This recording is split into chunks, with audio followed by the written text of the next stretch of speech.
There's the piece right there. I put the glue on there. You could put more on there. You put a lot on there because it's when you push it together, it's just going to push out and you're going to wipe it off. Get it on the piece that you're going to put into the rail, and then that split piece. You know, put enough on there is what I'm trying to say. See how that oozed out of there? That's how you know you got enough on there. I like how that there's cracks and crevices in there that is going to make that a nice fit. It's going to fit like a puzzle. And you're just going to wipe that glue off.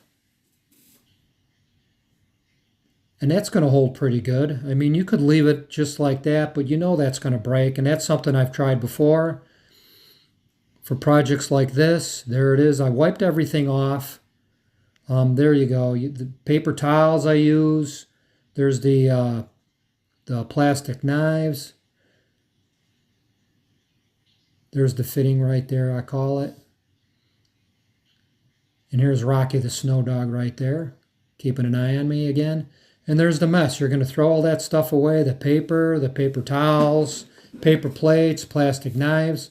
All of that stuff's relatively inexpensive you can get.